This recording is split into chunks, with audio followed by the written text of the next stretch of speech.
At tintaleo.com, you'll find a wonderful selection of children's books in Spanish.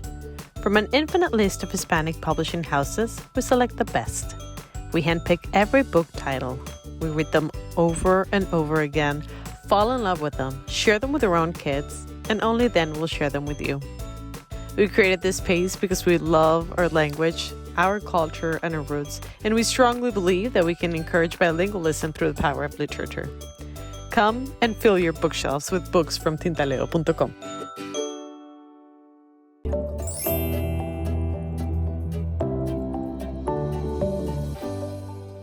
Hola, soy Alberto Ray, consultor internacional de seguridad y autor del modelo MAPS. Quiero que me acompañes a conocer esta interesante metodología que te va a permitir explorar y analizar los riesgos para mejorar la seguridad de tu organización.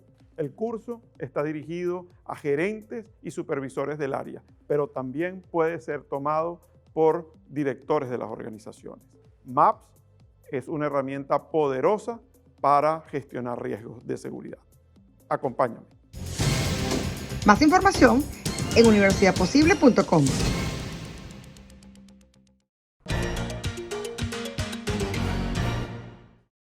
Y tú tampoco lo hagas. El derribo de un globo en Carolina del Sur, en los Estados Unidos, ha desatado una controversia entre las dos potencias del mundo, China y los Estados Unidos. Según el país del norte, el artefacto chino no tripulado contaba con equipos de vigilancia que buscaban espiar instalaciones militares. Tenía una cápsula de recolección de paneles solares y podía manobrear con pequeños motores múltiples de hélices y al parecer forma parte de una flota de artefactos similares que en ocasiones anteriores ya había entrado al territorio norteamericano durante la administración de Trump.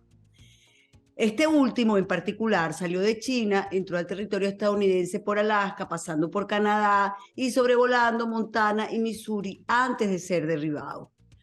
¿Cumplió el objetivo que tenía de recoger información durante 8 días?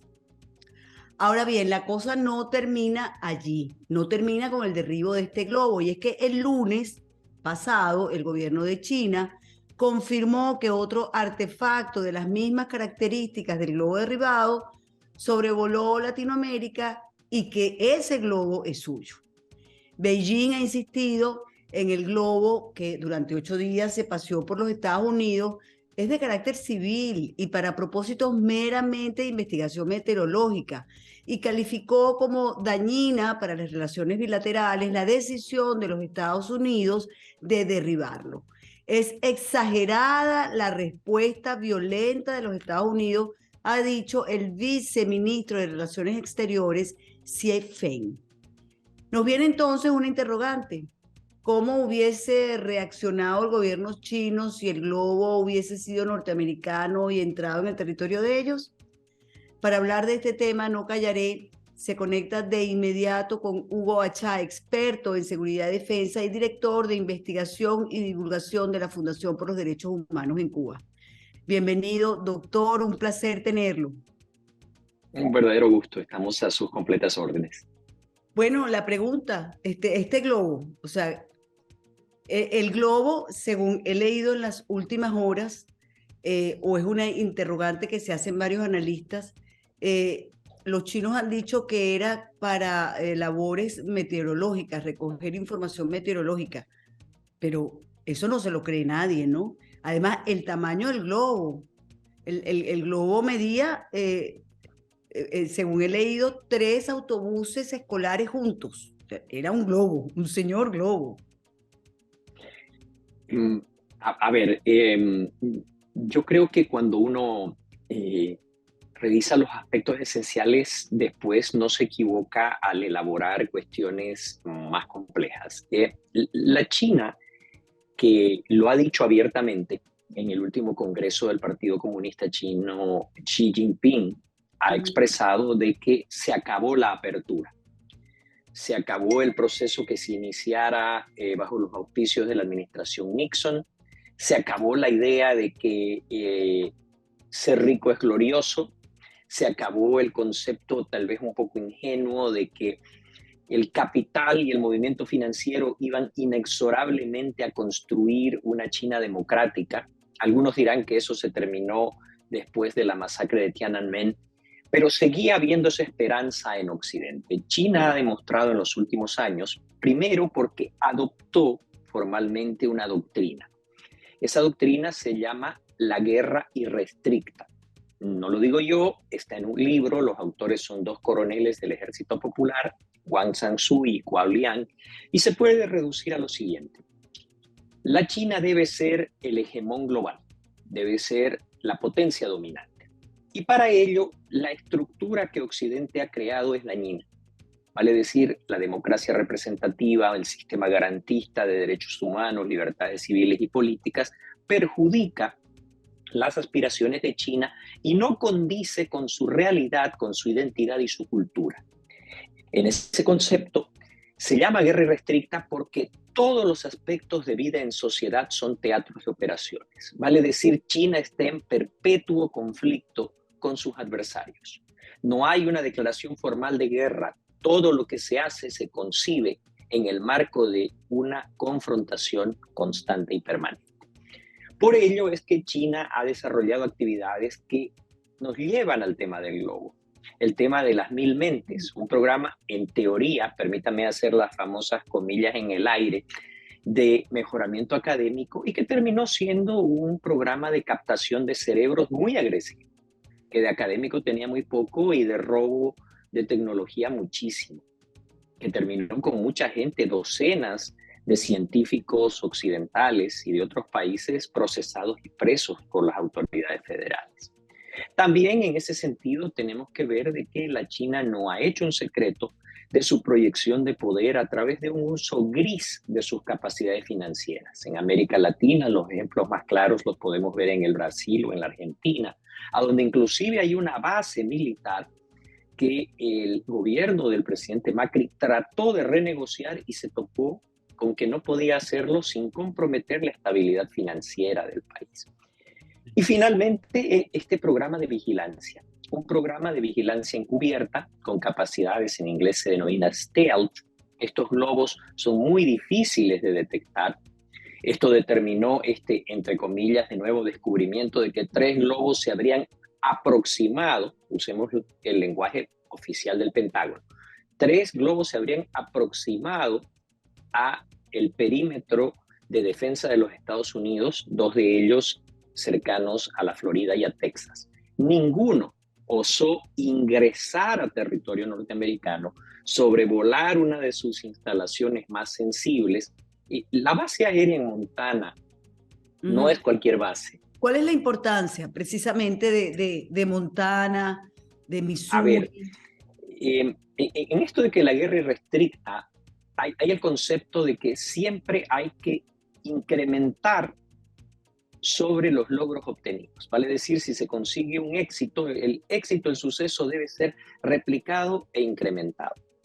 Este hecho de que hubieran estado constantemente realizando estos programas y de que Estados Unidos no hubiera mostrado una reacción, creo yo, animó a la cúpula del PCC y al mando militar del Ejército Popular a realizar esta situación para complementar un sistema de observación. Es cierto que tienen satélites, pero es caer un poco en el facilismo, el decir si tiene satélite no tiene necesidad del globo. No, el globo vuela mucho más bajo, no sabemos qué tipo de sensores tiene, puede tener capacidades de transmisión en tiempo real, puede tener inclusive una vez derribado, no lo sabemos, la posibilidad de una vez revisada esa tecnología poder comportarse como un troyano. O sea, hay ciertas cuestiones en las que yo prefiero no caer en la especulación, pero sí en la realidad.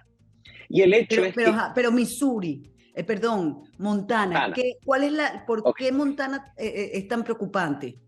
Estados Unidos tiene lo que se denomina la triada nuclear, vale decir, establece sus capacidades disuasivas en su capacidad nuclear con 3 vectores. Uno de ellos, los bombarderos de largo alcance, fundamentalmente el B-2, el B-1 y el veterano B-52, los submarinos que tienen los misiles de la clase Trident y los misiles de alcance intercontinental de la serie Minuteman. Los Minuteman III, de acuerdo a los tratados de limitación de armamento, son 400 vectores.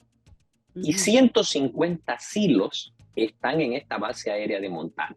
Vale decir, esta ala de combate de los Estados Unidos tiene casi la mitad de las capacidades de respuesta de misiles intercontinentales. Entonces, los chinos sabían lo que estaban haciendo, lo hicieron deliberada, planificada, organizadamente, y creo que han tomado debida nota de la manera en la que los Estados Unidos respondió. El tiempo que se tomó, el conflicto político que se ha generado, porque quiero repetir esto a riesgo de parecer cansón. Todos los aspectos de la vida en sociedad son, para la concepción china, teatros de operaciones en este afán, este esfuerzo de convertirse en el poder hegemónico global. O sea, que me surge otra pregunta. Hay una crítica de algunos analistas de no haber derribado antes este globo. Estuvo 8 días por lo menos en territorio norteamericano. ¿Por qué, si se sabía, no se hizo, no se derribó antes? Y usted mencionó algo con respecto a qué hubiera pasado si la situación fuera inversa. Ajá. Cada vez que se ha aproximado una aeronave civil o militar a las áreas que China clama para sí, por ejemplo en el mar de la China Meridional, la intercepción es lo más hostil posible. Los medios de comunicación están llenos de ejemplos de cazas, tanto de la Fuerza Naval de la China como de la Fuerza Aérea del Ejército Popular, y cómo estos se acercan, desarrollan maniobras peligrosas. Esto tiene todo un antecedente. En el pasado, durante la Guerra Fría, China derribó aeronaves militares, civiles. La Unión Soviética hizo lo mismo. Algunos casos fueron muy famosos. Recordará aquel tristísimo de un jet de líneas aéreas Sí. de Corea del Sur que fuera derribado debido a un error en la navegación, haber penetrado espacio aéreo soviético, ocasionando una de las mayores tragedias de la aviación civil. Desgraciadamente, los autoritarismos en ese sentido usan este lenguaje cuando son, entre comillas, la víctima. Cuando toca que ellos ejerzan la denominada acción cinética en jerga militar, no vacilan en ejercer toda la fuerza necesaria y que esa fuerza sea lo más clara y contundente posible. Así que, sin especular, creo que se puede establecer que si hubiera sido a la inversa, China no hubiera permitido un sobrevuelo de 8 días, ni hubiera tenido la tolerancia, ni nadie hubiera osado cuestionar a Xi Jinping como se ha cuestionado a los más altos niveles del gobierno de los Estados Unidos. Pero es que la crítica de por qué no se derribó antes viene de los propios analistas norteamericanos. Es decir, vuelvo a esta pregunta, ¿por qué no se derribó antes? ¿Por qué son tan tolerantes si China no lo hubiese sido con ellos? A ver, los Estados Unidos hace mucho tiempo, no es una cuestión exclusiva de esta administración, pero creo que se ha notado mucho más en esta administración. Han entrado en una dinámica de corrección política casi llevada al absurdo. Se han tolerado situaciones que normalmente, creo yo, hubieran dejado boquiabiertos a expresidentes. Vamos a nombrar algunos de ellos. Yo no me imagino a Harry Truman, a Ike Eisenhower, no me imagino a Ronald Reagan, no me imagino al mismo Bill Clinton tolerando las cosas que las administraciones más recientes de los Estados Unidos han tolerado a sus adversarios y enemigos. No me imagino una preocupación tan grande con respecto a no ofender como la que hoy día permea a el Departamento de Estado norteamericano. Creo que eso es algo que está minando las capacidades de disuasión. Y en ese sentido, se envían mensajes que son peligrosos. Hoy día esto de la China, la administración ha indicado de que no deseaba crear otro escenario de tensión, ha dado claras señales de que con el conflicto en Ucrania ya es suficiente para tener un punto, lo que en inglés se denomina un flashpoint, Pero también hay que recordar que cuando Putin estaba en la inminencia de la agresión a Ucrania, hubo un muy malhadado mensaje desde la administración que voy a hacerlo en tono sardónico, pero dijo, si invade un poquito no hay problema. Tal vez usted lo recuerde. Sí, Y, sí. y yo entiendo el contexto en el que se dijo, ¿no? Operaciones limitadas, que desgraciadamente los autócratas no comprenden eso, como lo enseñara en su momento la Alemania Nacional Socialista, como lo enseñó la Unión Soviética, como lo ha demostrado la propia China comunista. Alcanza con una pequeña sesión, sino que lo diga Chamberlain después de Múnich, sino que lo diga Ucrania después de Crimea y de la agresión del 2014, sino que lo diga el Tíbet. O sea, cuando se dan concesiones a este tipo de estructuras políticas, se parece mucho a el abandono de soberanía ante grupos del crimen organizado. La recuperación de la misma es siempre muy difícil, casi siempre dolorosa y a un costo muy elevado.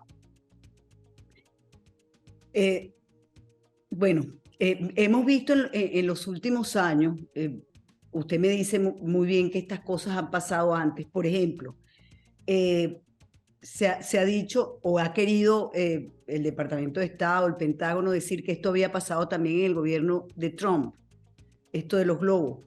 Trump ha respondido y ha dicho que no es verdad. Yo no sé hasta qué punto es verdad o es mentira que entraron unos globos en el gobierno de Trump. Lo que sí es cierto es que ¿por qué no se dijo si eso fue verdad? ¿Por qué no lo anunciaron o lo denunciaron los demócratas entonces? ¿Qué pasa realmente? ¿Cuál es realmente la relación? Es que a mí me llama poderosamente la atención porque pareciera que hay una relación que va un poco más allá de lo comercial, entre la familia Biden, ya no estoy hablando ni siquiera del gobierno de los Estados Unidos, y China.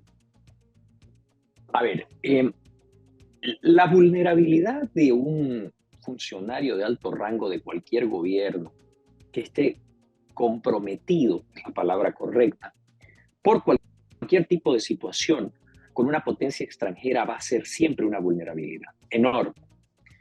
¿Cómo será que eso es cierto de que la denominada trama rusa se basó en una hipótesis? La hipótesis era de que el señor Donald Trump había participado en actividades de naturaleza sexual en un hotel en Moscú y que existía la evidencia audiovisual y que eso hacía que el señor Trump fuera vulnerable a la presión y al chantaje de los servicios de inteligencia rusos.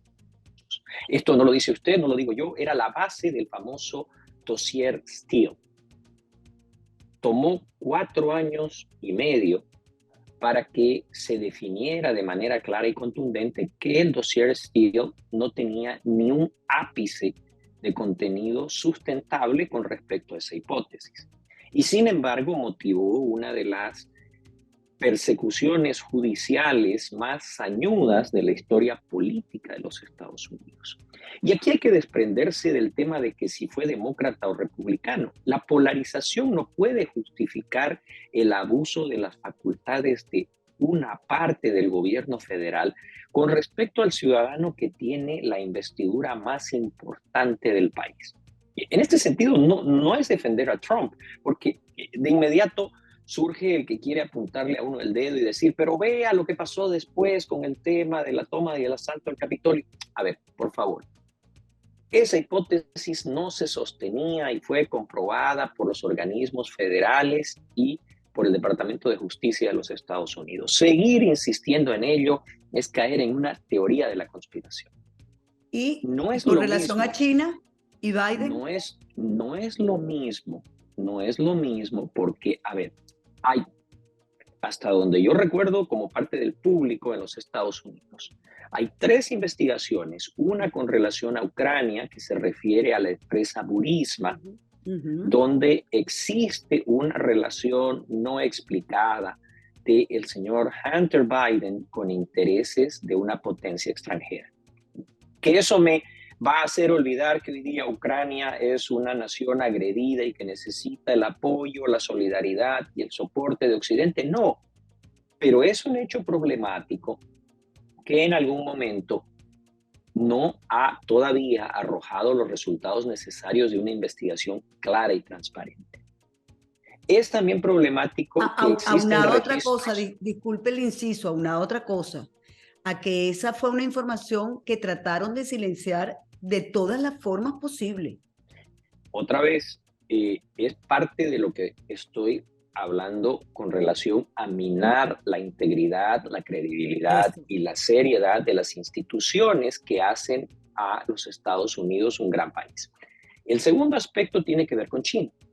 El mismo individuo cuya relación filial con el senador Biden, después vicepresidente Biden, después presidente de los Estados Unidos, aparentemente habrían indicios suficientes para conductas problemáticas que de nuevo abren el tipo de hipótesis que hizo que más de la mitad del público norteamericano se preocupara con respecto a la integridad. No me refiero a la integridad de la persona, a la integridad de la presidencia frente a la vulnerabilidad de una potencia extranjera teniendo un sistema de influencia, de palancas y de contrapesos indebidos con el funcionario público más importante del país.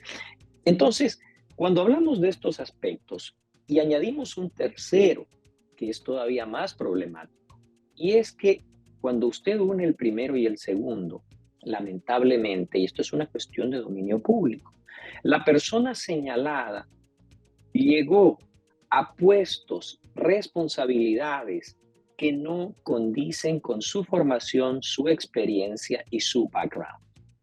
Vale decir, el señor Hunter Biden no es lo que era su hermano. Y esta es una comparación que es dolorosa. Su hermano fue un oficial de las Fuerzas Armadas que sirvió con distinción a su país, que tenía aparentemente un futuro brillante en la política, en el servicio público, pero que desgraciadamente fallece merced a un cáncer muy agresivo. Imagino el dolor que eso ocasionó a su señor padre, hoy día presidente de los Estados Unidos, a su familia.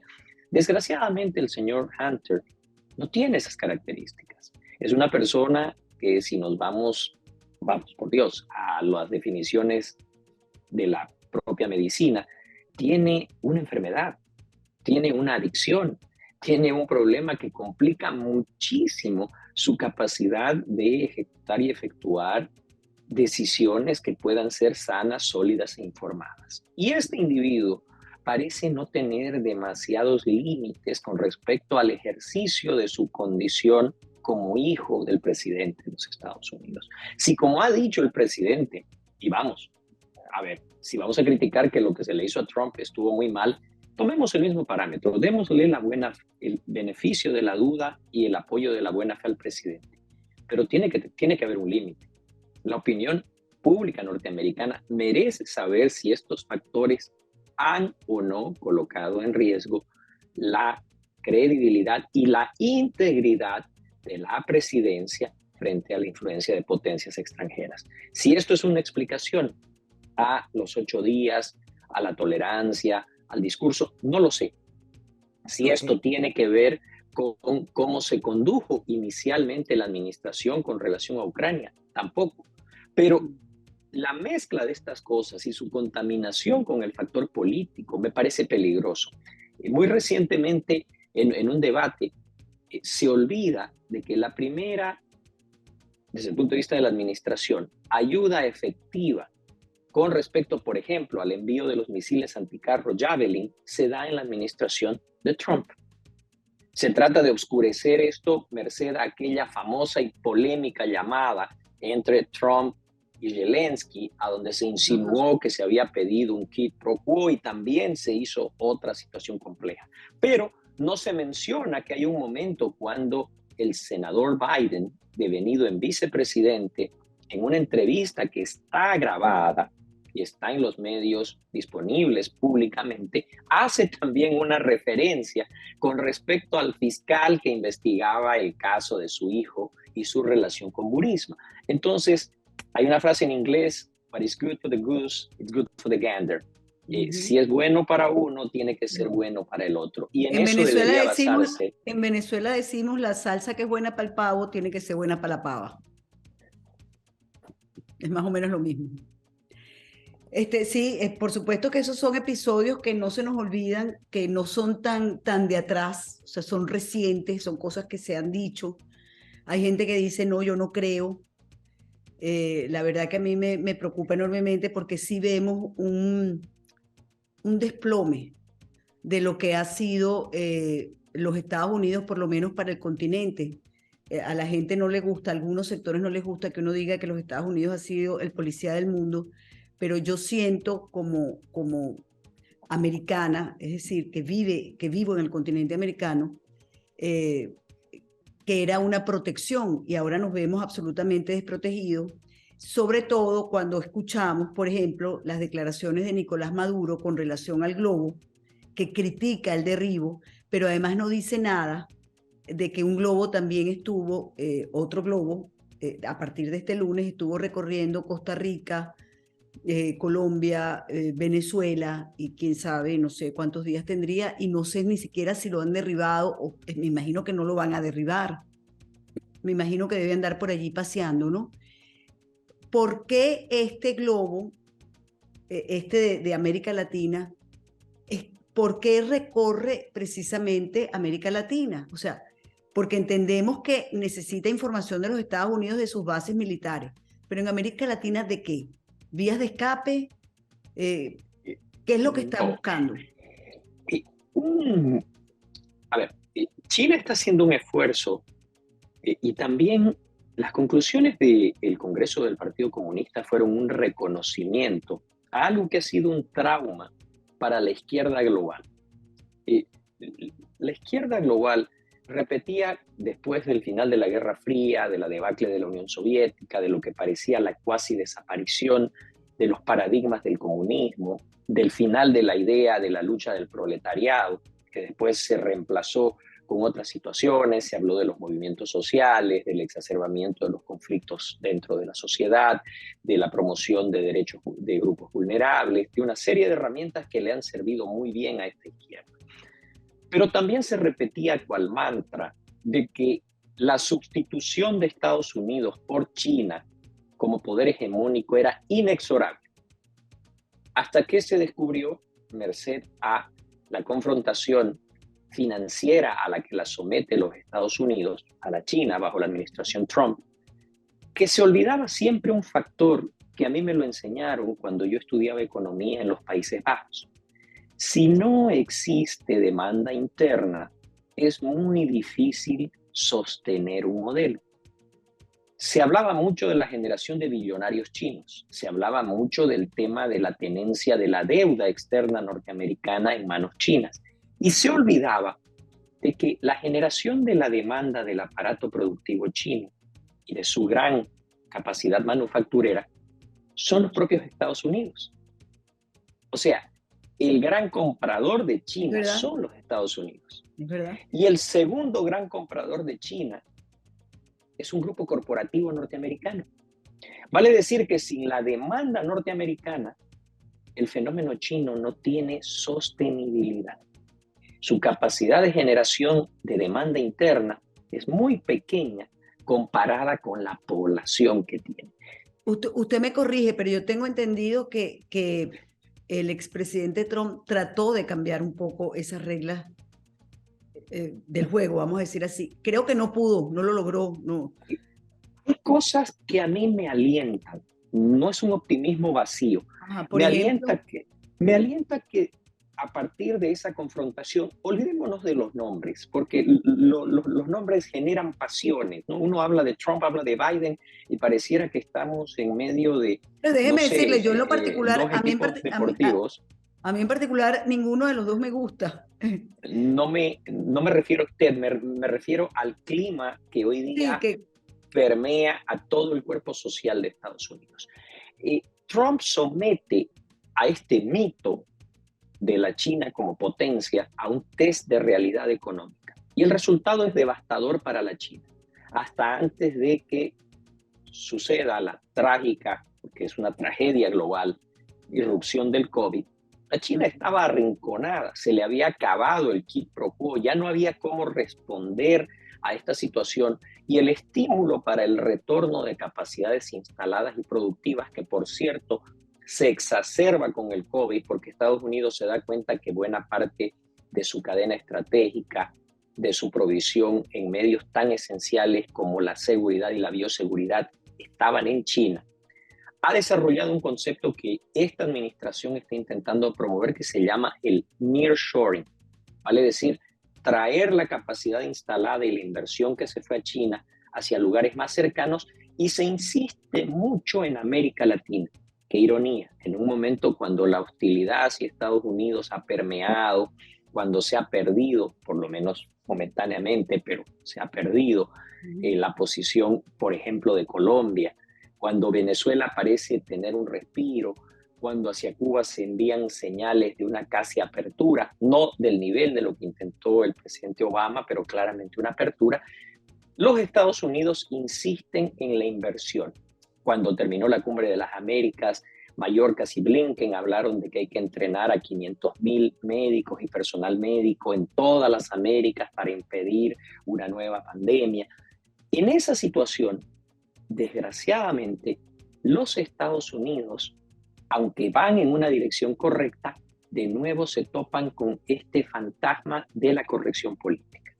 Porque van a negociar con Cuba cuando Cuba vino a Moscú, y en Moscú, hace apenas un mes y medio atrás, Díaz-Canel, no un actor de mediano nivel, no un embajador, Díaz-Canel, cuando descubre aquella estatua de Fidel Castro, dice, búsquelo, está en registro, el enemigo fundamental de Rusia, de Cuba y de los gobiernos revolucionarios de América Latina son Estados Unidos y la OTAN.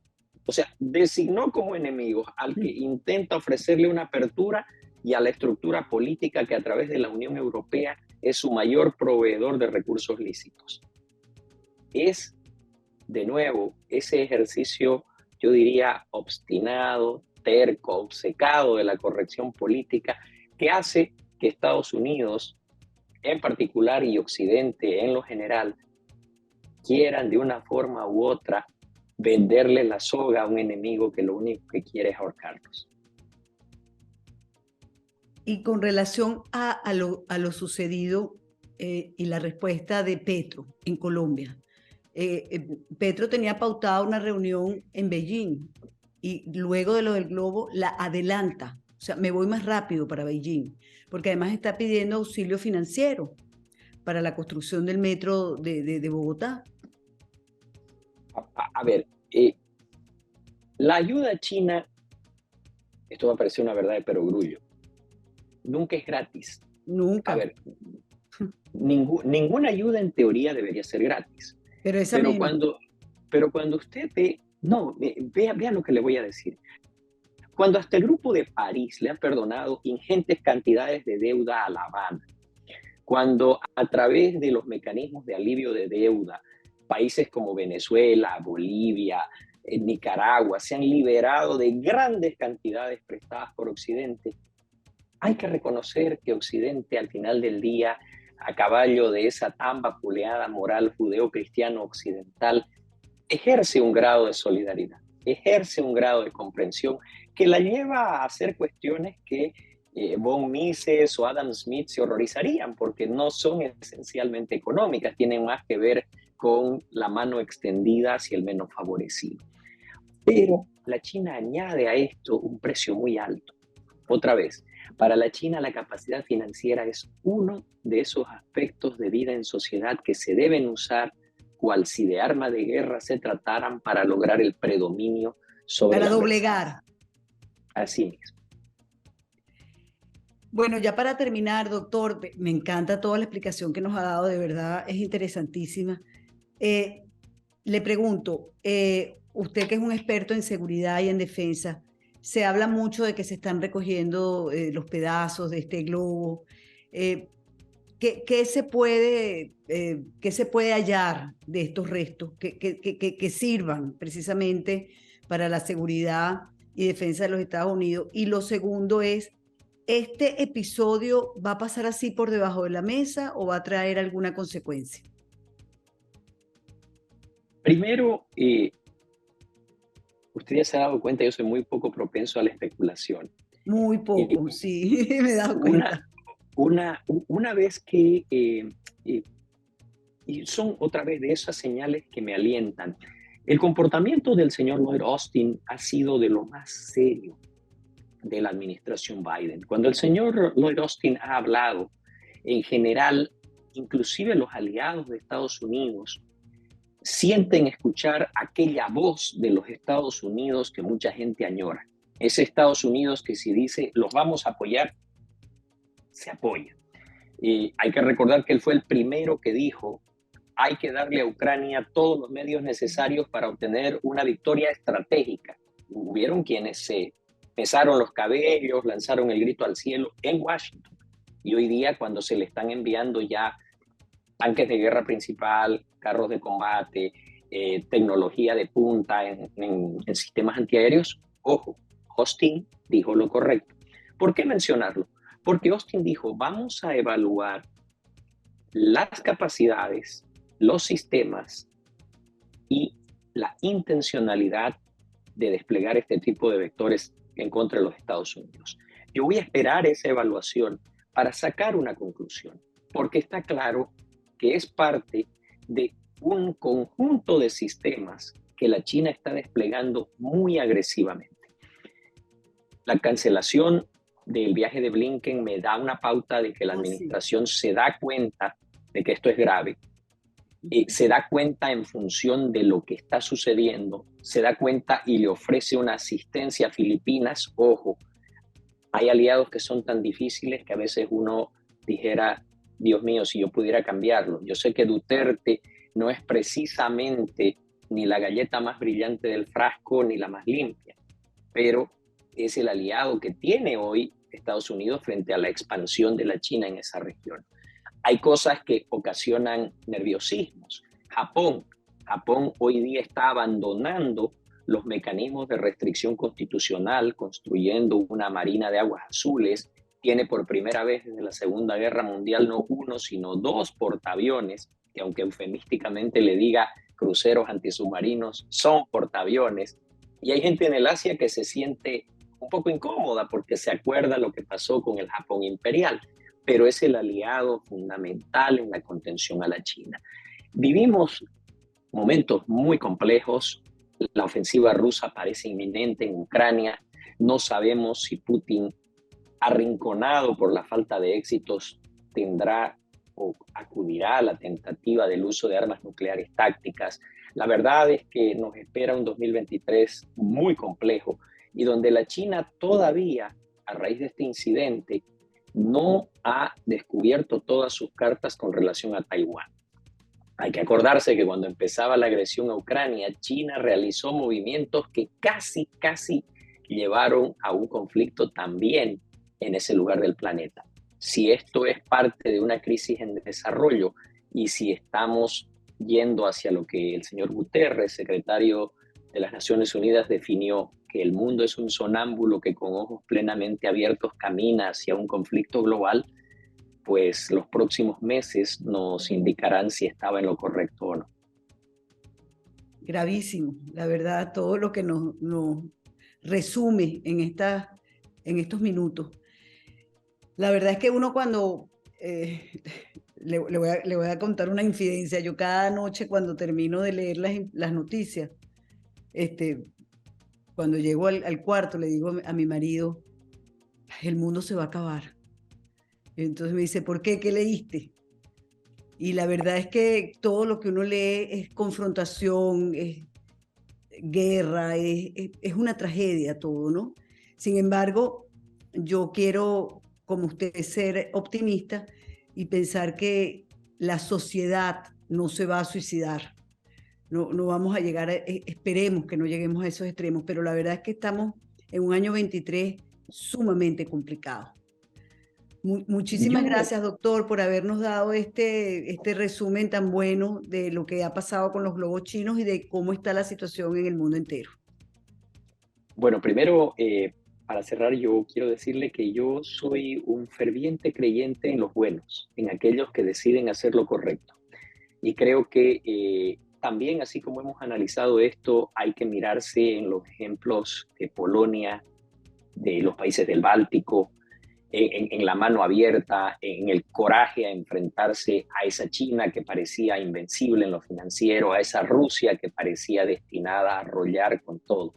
Le agradezco muchísimo, es la verdad un placer, es un privilegio, y cuando usted así lo disponga, estamos a sus órdenes. No, yo estoy encantada, de verdad. Muchísimas gracias. La primera vez que lo entrevisto y estoy segura que no va a ser la última. Doctor, muchísimas gracias. Se me olvidó algo que no quiero dejar de tocarle. Usted está ahorita en Bruselas, Correcto. porque usted va a presentarse, creo que ante el Parlamento Europeo, para hablar del tema de los médicos chinos, perdón, de los médicos cubanos como la nueva forma de esclavitud, ¿cierto?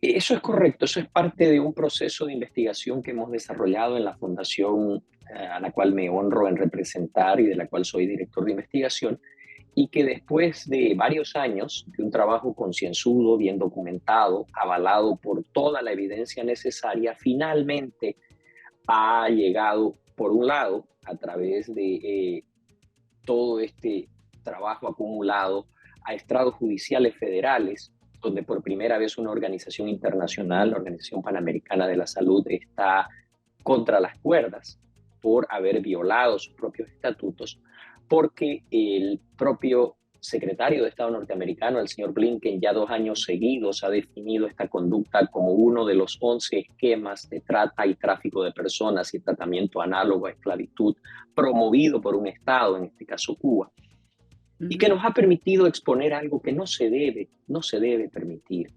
El tráfico y trata de personas es algo tan grave, tan brutal, tan nocivo como lo es el narcotráfico, y termina promoviendo los mismos ciclos y las mismas características que socavan y minan a una sociedad. El mirar con una óptica cuando esto se desarrolla a partir de organizaciones delictivas y no juzgarlo con los mismos parámetros cuando lo hacen gobiernos, no le hace bien a la sociedad, cualquiera que sea esta. O sea, que definitivamente el mundo, le pregunto, el mundo está entendiendo, comenzando a entender que este intercambio, vamos a usar las comillas, de médicos cubanos, por ejemplo, como ha pasado con Venezuela y otros países, realmente lo que era una trata de personas. Es una esclavitud, o sea, porque claro, nosotros los venezolanos lo vivimos, es decir, nosotros sabemos que les daban $20 a lo sumo mensual para vivir a los cubanos, cuando Venezuela pagaba fortunas por cada uno de estos señores, ¿no? Pero además, no solamente no estábamos convencidos de que eran médicos, sino que muchas veces pensamos incluso que eran agentes. Bueno, a todos esos factores de los cuales hemos encontrado evidencia, usted se habrá dado cuenta de que yo no menciono nada si no tengo la evidencia necesaria. Y nosotros tenemos en un sistema que nos impusimos en la fundación un rasero de triple comprobación: documental, testifical y de proceso de análisis. Y lo logramos. Y lo que usted menciona, desde que se usaron las misiones como cobertura para operaciones de naturaleza paramilitar, parapolítica, que se falsificó estadística médica, dañando de manera casi irremediable sistemas que nos ponen en riesgo. Estamos saliendo de una situación de pandemia global con un fenómeno que tenía un factor de morbimortalidad inferior al 2%. En nuestra América existen factores virósicos con mortalidades de hasta el 15 y el 20% en áreas donde las misiones médicas han argumentado que estas patologías fueron tratadas, contenidas y eliminadas, y hemos comprobado de que se falsificó estadística. Si a eso le añadimos que se usó a esta gente para generar recursos financieros, mientras que se exponía a sus miembros a todos los abusos posibles, a las mujeres a violaciones, a chantajes, a violencia, a los varones a tratamientos, de lo más indignos. Yo creo nuevamente de que si hay un reproche hacia el fenómeno de la trata y tráfico de personas cuando lo hace un cartel, no podemos ser tolerantes cuando lo hace un gobierno. De hecho, deberíamos ser más estrictos cuando lo hace un gobierno. porque se supone que un gobierno y un Estado están para defender los derechos y la integridad de sus ciudadanos. Doctor, muchísimas gracias. Vamos a estar muy pendientes de ese tema y por supuesto que lo vamos a tratar más en profundidad apenas usted, bueno, regrese y nos pueda dar mayores detalles, ¿sí? ¿Le parece? Va a ser un gusto. Me encantará. Muchísimas gracias, doctor, de nuevo. Con ustedes, amigos, sencillamente, hasta un próximo No Callaré. Si te gustó este contenido, suscríbete a nuestro canal y activa las notificaciones.